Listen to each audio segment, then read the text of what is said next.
ایک قطرہ بذات خود کچھ نہیں ہوتا، لیکن جب وہ سمندر سے مل جاتا ہے تو سمندر کا حصہ کہلاتا ہے۔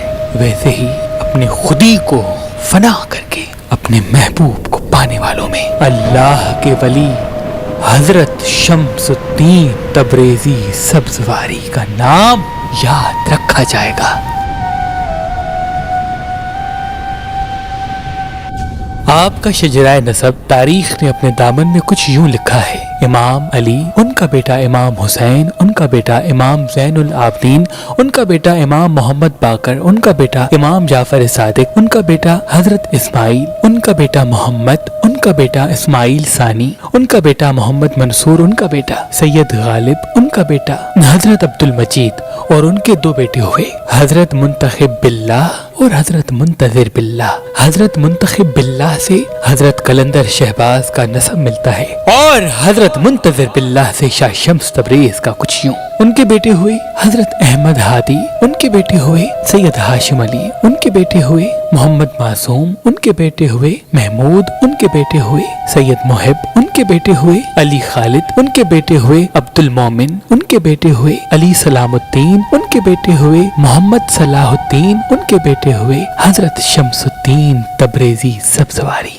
جس کو زمانہ شمس تبریز کے نام سے یاد کرتا ہے۔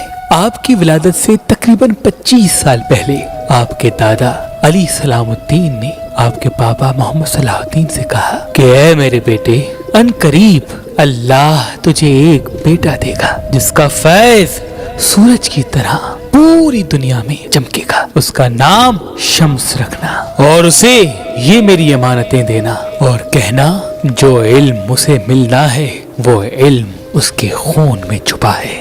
بس کچھ برس بعد اللہ پاک نے 15 شعبان 560 ہجری بمطابق 1 دسمبر اپنی رحمت کے خزانے میں سے اس ولی کا ظہور کر دیا جس کو آج بھی زمانہ شمس تبریز کہتا ہے۔ آپ بچپن سے ہی تنہائی پسند تھے، سارا دن اندھیرے میں تنہا بیٹھے رہتے تھے اور اپنے والد سے مختلف علوم سیکھتے رہے، جن میں علم سلوک، علم نجوم، علم عقوب، علم نقالہ، علم نتیت، علم ابجد، علم لباب، علم جفر، علم نور، جنات نقد، مسام، اسرار زبان، نخد اور نیالہ کے ہزاروں راز تھے۔ آپ کی عمر مبارک ابھی 16 سال تک ہی پہنچی تھی کہ آپ ہر انسان کے ہر سوال کا جواب قرآن سے دینے لگے۔ بعض مرتبہ آپ کے والد آپ کی اس معرفت کی منزل کو دیکھ کے اپنے بابا کی وہ بات یاد کیا کرتے تھے کہ تیرے بیٹے شمس کا نور پوری دنیا میں چمکے گا۔ لیکن جیسے جیسے آپ کا علم بڑھتا رہا، آپ لوگوں سے ملنا کم کرتے رہے۔ آپ کے بابا مختلف گاؤں، دیہات، شہر میں آپ کو لے کے جایا کرتے تھے اور آپ دین حق کی تبلیغ کیا کرتے تھے۔ بس آپ کی عمر ابھی تھوڑی ہی بڑی ہوئی تو آپ کے والد نے آپ کی الگ طبیعت کو دیکھ کے حضرت جلال الدین کی بیٹی سے آپ کی شادی کرانے کا فیصلہ کر دیا۔ اپنے والد کی خوشی کے لیے آپ نے شادی کر دی اور اس سے آپ کو اللہ نے 2 فرزند عطا کیے، ایک سید نصیر الدین اور دوسرا سید اللہ الدین، جن سے آپ کی اولاد آج بھی پوری دنیا میں شمسی، تبریزی یا سبزواری سادات کے نام سے پائی جاتی ہے۔ بس زندگی گزر ہی رہی تھی کہ ایک رات آپ کے والد نے خواب دیکھا کہ وہ سورج کی روشنی کو زمین میں تدفین کر رہا ہے۔ خواب سے بیدار ہوا، تعبیر پوچھنے کے لیے سوچ ہی رہا تھا تو آپ کے فرزند حضرت شمس تبریز قریب آئے اور کہا، بابا، اللہ نے سورج کی روشنی کو سب کے لیے رکھا ہے، لیکن آپ کا اس سورج سے پیار اس فیض کو دنیا سے روک دے گا۔ بس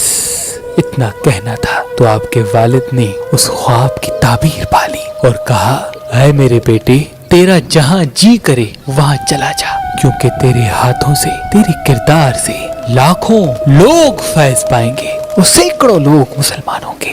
جاؤ بیٹا جاؤ۔ بس اپنے بابا سے اجازت لے کے آپ تبریز کی طرف روانہ ہو گئے اور 12 سال تبریز میں رہے۔ جیسے کہ وہاں کے لوگ انسانوں پہ ظلم کرتے تھے تو آپ مسلسل ان کی اصلاح کرتے رہے، تبھی آپ کو شمس سبزواری اور شمس تبریزی بھی کہا جاتا ہے۔ بس اس کے بعد شاہ شمس تبریز مکے کی طرف روانہ ہو گئے۔ اللہ کے گھر کی زیارت کے بعد روضہ رسول پہ آئے، وہاں سے نجف، نجف سے کربلا، کربلا سے بغداد، بغداد سے سامرا، سامرا سے پھر مشہد، مشہد سے کینیا، افریقہ، پوری دنیا میں مختلف مختلف جگہوں پہ جاتے رہے اور اپنے کردار و کرامات و علم سے لوگوں کو فیض دیتے رہے۔ تبھی آپ کو مختلف ممالک کے لوگ مختلف نام سے بلانے لگے۔ روم میں شمس تبریز، عراق میں شمس بغدادی، ایران میں شمس تبریزی سبزواری، کشمیر میں شمس پرندہ، افریقہ میں شمس کلندر، کنان میں شمس کنانی، مصر میں شمس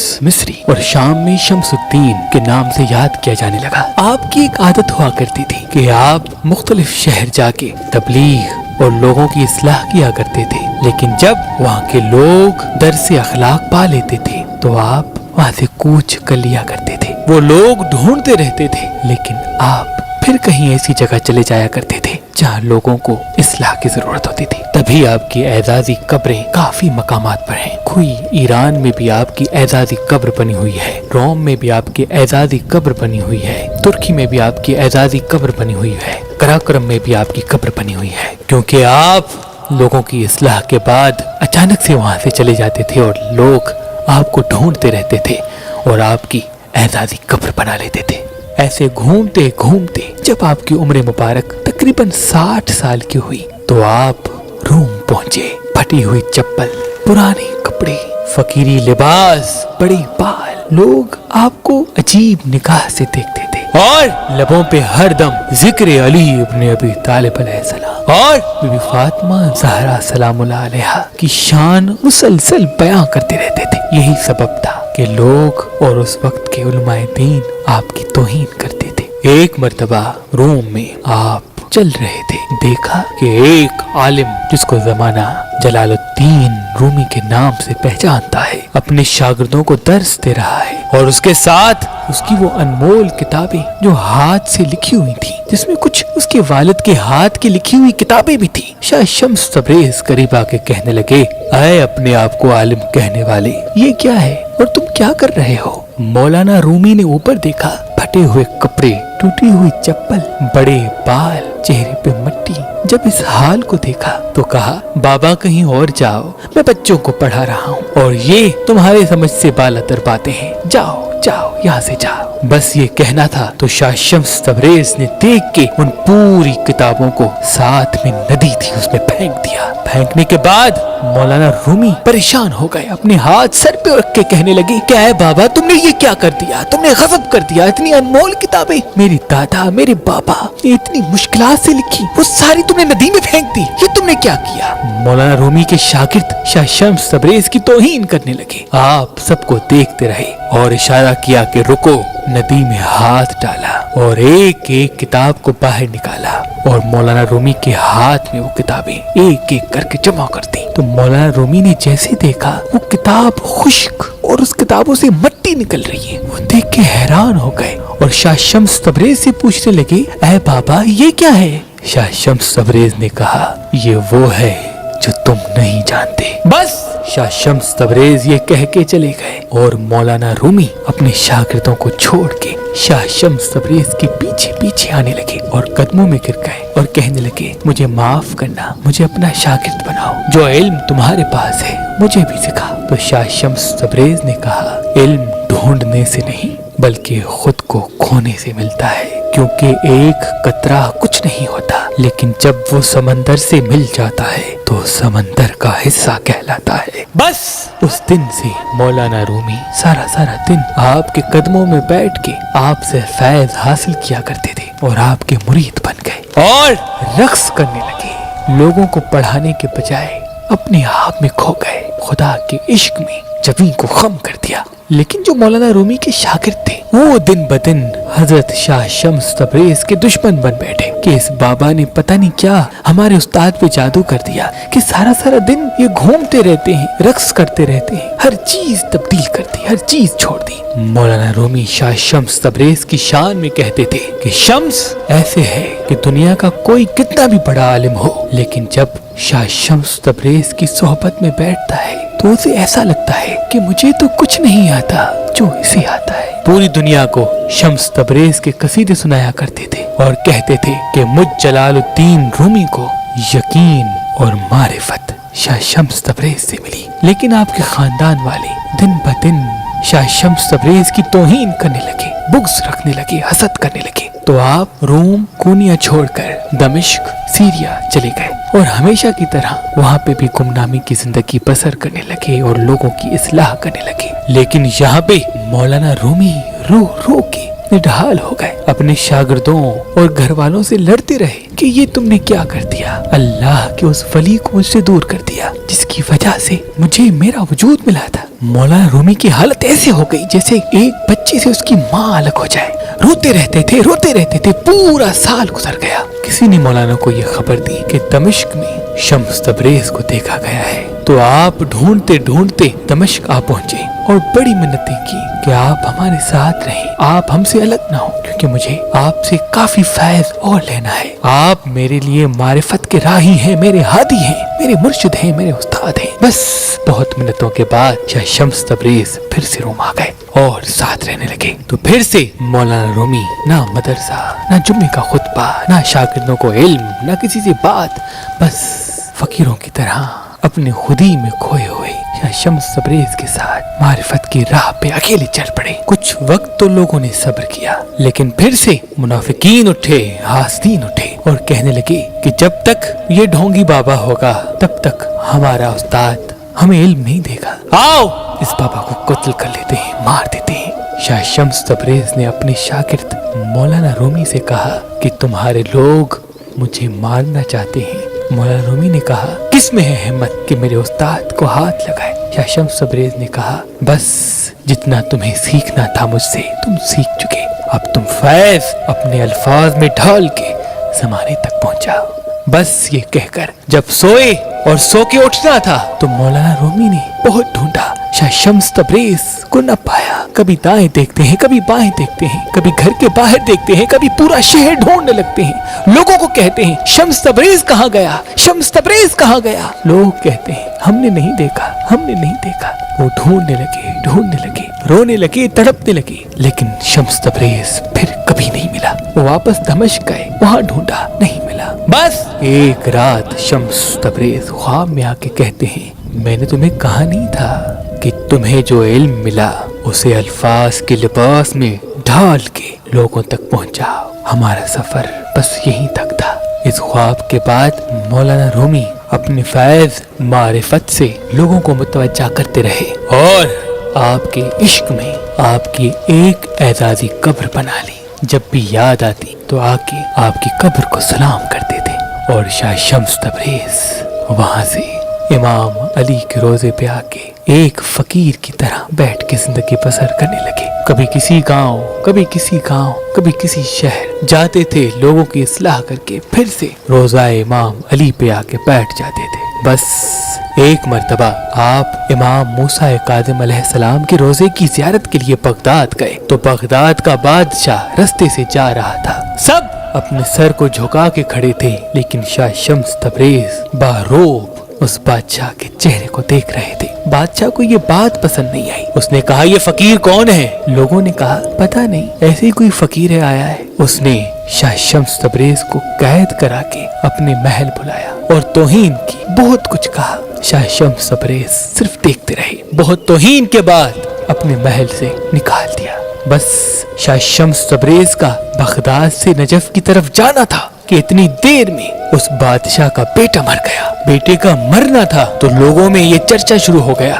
कि शायद उस फकीर की बद्दुआ लगी है जिसको बादशाह इतना बुरा भला कह रहा था। उसने कुछ भी नहीं कहा। बादशाह को इस बात का एहसास हुआ। उसने अपने सिपाहियों से कहा कि जाओ ढूंढो, उस फकीर को ढूंढो, मुझसे बड़ी गलती हो गई, मैं उसे माफी मांगना चाहता हूँ, मुझे इतनी बड़ी सजा न दे, जाओ उसे ढूंढो। किसी ने कहा कि हम उस फकीर को नजफ में देखते हैं, वो रोज़ाए अली के साए में बैठा होता है। आते हैं और शाह शम्स तबरेज के कदमों पे गिर के कहते हैं, ऐ अल्लाह के वली, चलो बादशाह के पास। तो आपने कहा, कौन बादशाह? मेरा बादशाह सिर्फ अली है। लोगों ने कहा, आप चले, वो आपसे माफी मांगना चाहता है, उसका बेटा मर गया और उसे ये लगता है कि उसे आपकी बद्दुआ लगी है, बस ये कहना था। तो आपने कहा, जाओ अपने बादशाह और उसके मरे हुए बेटे को मेरे बादशाह अली की दरबार में लेके आओ। बस वो बादशाह रोते रोते अपने बेटे की लाश को लेके शाह शम्स तबरेज के पास आया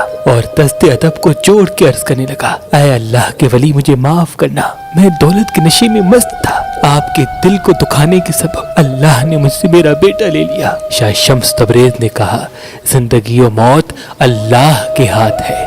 उस बादशाह ने रोक के कहा, ऐ अल्लाह के वली, आप सिर्फ अल्लाह से ये कहे कि अगर आपके दिल दुखने के सबब मेरा बेटा मरा है तो वो जिंदा हो जाए, बस ये कहे। तो शाह शम्स तबरेज ने हाथों को उठा के कहा, ऐ अल्लाह, अगर इस बादशाह कहलाने वाले इंसान का बेटा इसलिए मर गया कि उसने तेरे बंदे का दिल दुखाया, तो इसका बेटा मेरी दुआ से जिंदा कर दे, बस ये कहना था। तो बादशाह का बेटा जिंदा होके खड़ा हो गया। लोग हैरान हो गए कि ये क्या हुआ, 2 दिन से मरा हुआ इंसान कैसे जिंदा हो गया। यकीनन ये बहुत बड़ा जादूगर है, इसकी खाल उतारो, इसे संसार करो, इसे जलावतन करो। ये बातें फैलने लगी। आपने जलाल में सबको देखा और कहा, अल्लाह के मोजज़े को जादू कहते हो, तुम्हें खाल चाहिए, ये लो। बस अपने हाथों से अपने बालों को पकड़ा और खींच के अपनी खाल उतार के उसके कदमों में फेंक दी। सब देखते रहे और आप बगदाद से हिंदुस्तान की तरफ रवाना हो गए। इस मोजज़े के बाद वो जो बेटा जिंदा हुआ था, उसने अपने बाबा से कहा कि मेरी जिंदगी शम्स तबरेज की दुआ का सदका है, आज के बाद मैं इनका गुलाम बन के रहूंगा। तो बस आपके साथ एक आपका बेटा नसीरुद्दीन और दूसरा वो शहजादा मोहम्मद चलते रहे। दरियाए जनाब से होते होते मुल्तान आ पहुंचे। मुल्तान का तारीखी पस मंजर कुछ यूं है कि ये शहर सदियों से आबाद है। हजारों साल पहले एक कौम जिसका नाम माली था यहाँ आके रहने लगी। संस्कृत में आबाद होने को अस्थान कहते हैं, तो यूं इस शहर का नाम माली अस्थान पड़ गया, जो रफ्ता रफ्ता मालीतान और मालीतान से मुल्तान हो गया। शाह शम्स तबरेज जब अपने मुबारक कदम लेके इस शहर पहुंचे तो ना आपके जिस्म पे खाल थी, ना पहनने के लिए अच्छे कपड़े, ना पाँव में नाले, बस जिस्म से खून बहता रहा और मुसलसल खून बहने से कीड़े आपके जिस्म से लिपटे हुए होते थे। लोग आपसे नफरत किया करते थे, कोई आपसे बात तक नहीं करता था, कोई आपके करीब आके आपको खाना तक नहीं देता था, लेकिन आप अपने वजद में अपने खुदा के इश्क में मसरूफ रहा करते थे। बिलाखिर उस शहजादे के बेटे को बेइंतहा भूख लगी तो किसी ने थोड़ा सा गोश्त अल्लाह के नाम पे उसको दे दिया कि जाओ, तुम परदेसी हो, जाओ खाओ। उस गोश्त को पकाने के लिए पूरा मुल्तान फिरता रहा, किसी ने गोश्त पका के न दिया। बिलाखिर चंद लोगों ने उस शहजादे को मारना शुरू कर दिया, ऐसा मारा कि वो रोता रोता शम्स तबरेज के पास आया और कहने लगा, ऐ अल्लाह के वली, यहाँ के लोग बहुत बुरे हैं, इनके पास किसी गरीब इंसान का कोई एहसास तक नहीं, चलो यहाँ से चलते हैं। बस शाह शम्स तबरेज ने अपनी झुकी हुई निगाहों को उठाया और क्या देखें कि उनके मुरीद का चेहरा खून से लाल और वो भूख से निढाल। शाह शम्स तबरेज ने देख के कहा, तुम्हें ये गोश्त खाना है? उसने रो के कहा, ऐ अल्लाह के वली, मैंने 2 दिन से कुछ नहीं खाया। बस शाह शम्स तबरेज ने आसमान की तरफ निगाह की और अपने मुरीद से गोश्त लिया और सूरज की तरफ देख के कहा, ऐ शम्स, तू भी शम्स है, मैं भी शम्स हूँ, ये गोश्त मुझे पका के दो ताकि मेरा मुरीद खाए। बस सूरज की गर्मी बढ़ती रही और वो गोश्त पकना शुरू हो गया। मुल्तान में क़यामत बर्पा हो गई, लोग इधर उधर भागने लगे कि ये क्या हो गया। सब भाग रहे हैं और शाह शम्स तबरेज उस गर्मी में गोश्त पका रहे हैं। बस जब इस मंजर को वहाँ के लोगों ने देखा तो आके कदमों पे गिर गए और कहा कि ऐ अल्लाह के वली हमें माफ कर दो, हम इस गर्मी में मर जाएंगे, आज के बाद हम किसी गरीब को कमतर नहीं समझेंगे, ऐ अल्लाह के वली दुआ करो कि ये सूरज अपनी गर्मी कम करे। शाह शम्स तबरेज ने कहा, आज इस सूरज की गर्मी बर्दाश्त नहीं कर पा रहे तो सोचो रोज़े महशर की गर्मी किस तरह से बर्दाश्त करोगे। अल्लाह की मखलूक का एहसास करो, अल्लाह की मखलूक को कभी कम न समझो, क्योंकि अल्लाह अपनी मखलूक से बहुत प्यार करता है। बस आपने दुआ की और सूरज की गर्मी फिर से कम होती गई। लोग आपकी जियारत के लिए दूर दूर से आते रहे, आपके कदम चूमने लगे और आपके फर्जंद नसीरुद्दीन और उस शहजादे के बेटे ने बताया कि ये शम्स तबरेज है, मौलाना रूमी का उस्ताद, सब्जवार का सैयद, आले रसूल आले अली है। आपके जिस्म पे खाल ना होने की वजह से आपके जिस्म का खून इतना बह चुका था कि चंद ही अयाम में आप दारुल फना से दारुल बका की तरफ कूच कर गए। लेकिन आपके बेटे नसीरुद्दीन ने जो इल्मी बातें आप लोगों को बताया करते थे, इल्मे नुजूम, इल्मे जफर, इल्मे नखत के वो राज जो जमाने को सिखाते थे, वो अक्सर करके तहरीर किया करते थे। और वो जो पत्थर जो हमेशा आपके सीने में हुआ करता था, उस पत्थर और हाथ की किताबों को आपने अपने बाबा की आखिरी निशानी समझकर अपने घर में छुपा दिया, जो पुश्त दर पुश्त होते होते आज हम तक आ पहुंचा और हम उन हाथ के लिखे हुए किताबों के तवस्सुत से मुख्तलिफ उलूम आप तक पहुंचाते।